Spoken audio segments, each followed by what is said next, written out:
आपके घराने के साथ मेरा एक अपना एक बड़ा करीबी बॉन्ड है और बड़ा एक रूहानी अटैचमेंट है।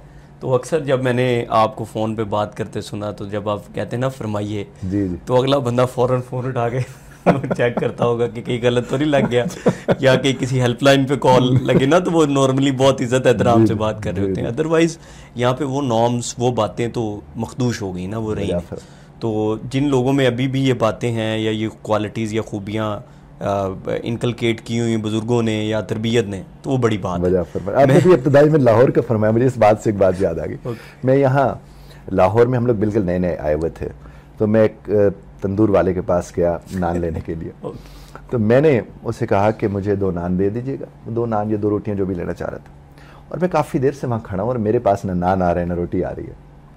तो इतनी देर में मेरे पीछे से एक साहब बड़े कवील जुस्सा थे, अच्छा वो तो शेफ लाए, उन्हें हल्का सा मुझे भी धक्का लगा 2-4 और लोगों पे, और उन्हें वो गाली दी जो मैंने ज़िंदगी में पहली दफ़ा सुनी थी। ओके ओके तो वो देकर तंदूर वाले से कहा कि ये बच्चा इतनी देर से खड़ा है तो उसे नान नहीं दे सकता। अभी मैं हैरानी से उन्हें देख रहा था और नान मेरे पास थे। अच्छा, पहले आप कह रहे हो।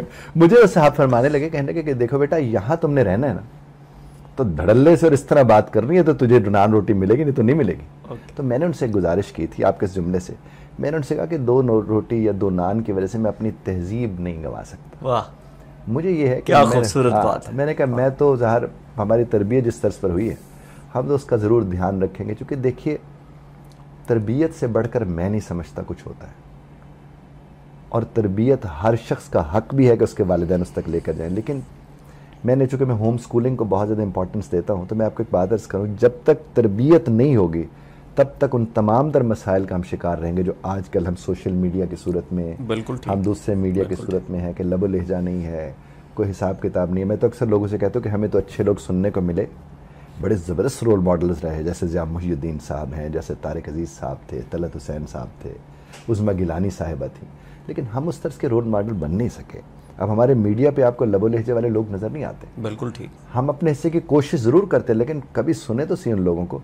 यानी हमें लगता है कि हमें तो बात ही नहीं करनी आती जब हम उन लोगों को सुनते हैं, लेकिन अब आहिस्ता आहिस्ता शोर बढ़ता जा रहा है, बिल्कुल ठीक। और वो ज़ाहिर तरबियत के फुकदान की वजह बिल्कुल से। ठीक है।